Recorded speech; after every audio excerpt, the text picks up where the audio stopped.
Écoute, petit homme, par William Reich, 1897-1957, à la prison de Lewisburg, USA.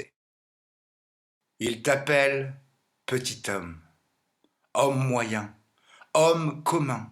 Ils annoncent qu'une ère nouvelle s'est levée, l'ère de l'homme moyen. Cela, ce n'est pas toi qui le dis, petit homme, ce sont eux qui le disent. Les vice-présidents des grandes nations, les leaders ouvriers ayant fait carrière, les fils repentis des bourgeois, les hommes d'État et les philosophes. Ils te donnent ton avenir, mais ne se soucient pas de ton passé. Tu es l'héritier d'un passé horrible. Ton héritage est un diamant incandescent entre tes mains. C'est moi qui te le dis. Un médecin, un cordonnier, un technicien, un éducateur doit connaître ses faiblesses s'il veut travailler et gagner sa vie. Depuis quelques années, tu as commencé à assumer le gouvernement de la Terre. L'avenir de l'humanité dépend donc de tes pensées et de tes actes. Mais tes professeurs et tes maîtres ne te disent pas ce que tu penses et ce que tu es réellement. Personne n'ose formuler sur toi la seule critique qui te rendrait capable de prendre en main ta propre destinée. Tu n'es libre que dans un sens bien déterminé, libre de toute préparation à la maîtrise de ta propre vie, libre de toute autocritique. Jamais je n'ai entendu dans ta bouche cette plainte. Vous prétendez faire de moi mon propre maître et le maître du monde, mais vous ne me dites pas comment on peut se maîtriser. Vous ne me révélez pas mes erreurs dans ma façon de faire, de penser et d'agir. Tu t'en remets aux puissants pour qu'ils exercent son autorité sur le petit homme, mais tu ne dis rien. Tu confies aux puissants ou aux impuissants animés des pires intentions le pouvoir de parler en ton nom. Et trop tard, tu t'aperçois qu'une fois de plus, on t'a trompé. Je te comprends. D'innombrables fois, je t'ai vu nu, physiquement et psychiquement, sans masque, sans carte de membre d'un parti politique, sans ta popularité, nu comme un nouveau-né, comme un fel de maréchal en caleçon, tu t'es lamenté devant moi, tu as pleuré, tu m'as parlé de tes aspirations, de ton amour et de ton chagrin. Je te connais et te comprends. Je vais te dire comment tu es, petit homme, car je crois sérieusement en ton grand avenir. Il est à toi sans doute. Ainsi, ce qu'il faut en premier lieu, c'est te regarder toi-même. Regarde-toi comme tu es réellement. Écoute ce que te disent tes fureurs et tes représentants. Tu es un petit homme moyen. Réfléchis bien au double sens de ces deux mots, petit et moyen. Ne te sauve pas et aie le courage de te regarder toi-même. De quel droit voulez-vous me donner une leçon? Je vois poindre cette question dans ton regard craintif. Je la vois sur ta bouche arrogante, petit homme. Tu as peur de te regarder, tu as peur de la critique, petit homme, tout comme tu as peur de la puissance qu'on le promet. Tu n'as aucune envie d'apprendre comment utiliser cette puissance. Tu n'oses pas t'imaginer que tu pourrais un jour ressentir autrement ton moi, que tu puisses être libre et non plus comme un chien battu, franc et non plus tacticien, que tu puisses aimer au grand jour et non plus clandestinement à la faveur de la nuit. Tu te méprises toi-même, petit homme. Tu dis, qui suis-je pour avoir une opinion personnelle, pour décider de ma vie, pour déclarer que le monde m'appartient? Tu as raison. Qui es-tu pour être le maître de ta vie? Je vais te dire qui tu es. Tu te distingues par un seul trait des hommes réellement grands. Le grand homme a été comme toi un petit homme, mais il a développé une qualité importante. Il a appris à voir où se situait la faiblesse de ses pensées et de ses actions. Dans l'accomplissement d'une grande tâche, il a appris à se rendre compte de la menace que sa petitesse et sa mesquinerie faisaient peser sur lui. Le grand homme sait en quoi il est un petit homme. Le petit homme ignore qu'il est petit et il a peur d'en prendre conscience. Il dissimule sa petitesse et son étroitesse d'esprit derrière des rêves de force et de grandeur, derrière la force et la grandeur d'autres hommes. Il est fier des grands chefs de guerre, mais il n'est pas fier de lui. Il admire la pensée qu'il n'a pas conçue, au lieu d'admirer celle qu'il a conçue. Il croit d'autant plus aux choses qu'il ne les comprend pas, et il ne croit pas à la justesse des idées dont il saisit facilement le sens. Je vais commencer par le petit homme en moi. Pendant 25 ans, je me suis fait le défenseur par ma parole et par mes livres de ton droit au bonheur en ce monde.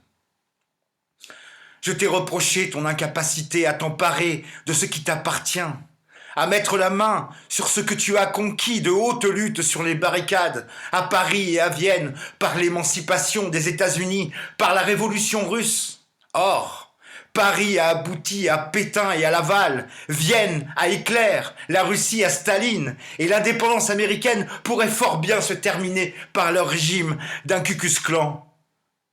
Tu as mieux su conquérir la liberté que la garder, pour toi et pour les autres. Cela, je le savais depuis longtemps, mais je ne comprends pas pourquoi, à peine sorti du marasme, tu t'es enfoncé dans un autre, pire que le premier. Mais peu à peu, et en tâtonnant, j'ai découvert ce qui faisait de toi un esclave. Tu es ton propre argousin, tu es le seul et unique responsable de ton esclavage, toi et personne d'autre. Voilà qui te surprend. Tes libérateurs te racontent que les responsables sont Guillaume, Nicolas, le pape Grégoire, Morgane, Krupp ou Ford. Quant à tes libérateurs, ils s'appellent Mussolini, Napoléon, Hitler, Staline. Moi, je te dis, ton seul libérateur, c'est toi. Là, je m'arrête. Je prétends être un combattant de la pureté et de la vérité. Et voilà que j'hésite à l'instant même où je m'apprête à te dire la vérité sur toi. Parce que j'ai peur de toi et de ton attitude face à la vérité. Te dire la vérité met ma vie en danger. La vérité apporte aussi le salut, mais elle est la proie de toutes les bandes. Si ce n'était pas le cas, tu n'en serais pas et tu serais un autre homme. Mon esprit me dit, dis la vérité, quoi qu'il t'en coûte. Le petit homme en moi-même me dit, c'est stupide d'encourir le courroux du petit homme, de se mettre à sa merci. Le petit homme ne tient pas à apprendre la vérité sur lui-même, il ne tient pas à assumer la grande responsabilité qui est la sienne, il tient à rester un petit homme ou à devenir un petit grand homme. Il voudrait s'enrichir, atteindre au rang de leader politique, être nommé président des anciens combattants ou secrétaire général de l'Union pour le relèvement de la moralité publique. Il ne tient pas à être responsable de ce qu'il fait, du ravitaillement, de la construction de logements, des transports, de l'éducation, de la recherche, de l'administration, etc. Tu es devenu un grand homme. On te connaît en Allemagne, en Autriche, en Scandinavie, en Grande-Bretagne, aux États-Unis, en Palestine, etc. Les communistes t'ont fait la guerre. Les gardiens des valeurs culturelles te détestent. Tes étudiants te témoignent de la sympathie. Tes anciens malades t'admirent. Les pestiférés sont à tes trousses. Tu as écrit 12 livres et 150 articles sur les misères de la vie, sur les misères du petit homme. Tes découvertes et tes théories sont enseignées dans les universités. D'autres grands hommes qui partagent ta grandeur et ton isolement disent que tu es un très grand homme. Tu es l'égal des géants de l'histoire, de la découverte scientifique. Tu as fait une des plus grandes découvertes de ces derniers siècles, car tu as découvert l'énergie vitale cosmique et les lois du fonctionnement de la vie. Tu as expliqué le concert. On t'a chassé d'un pays à l'autre parce que tu as proclamé la vérité. Ne t'en fais pas. Récolte les fruits de ton travail. Jouis de ta célébrité. Tu as assez travaillé. Tiens-toi tranquille et poursuis tes recherches sur les lois fonctionnement de la vie. Voilà ce que dit le petit homme en moi qui a peur du petit homme que tu es. Pendant longtemps, j'ai été en contact avec toi parce que je connaissais ta vie par mes propres expériences et que je voulais t'aider.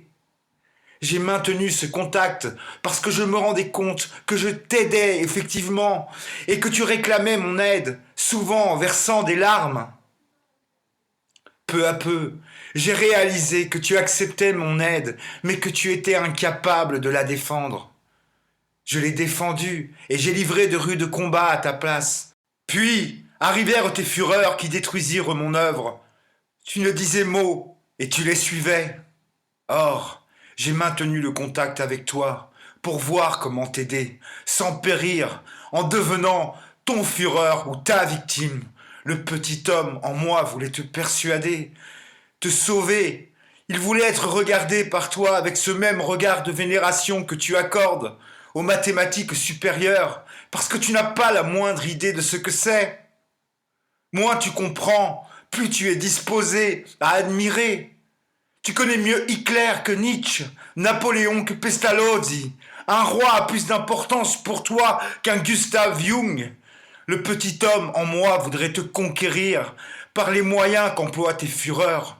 Je prends peur de toi quand c'est le petit homme en moi qui voudrait te conduire vers la liberté.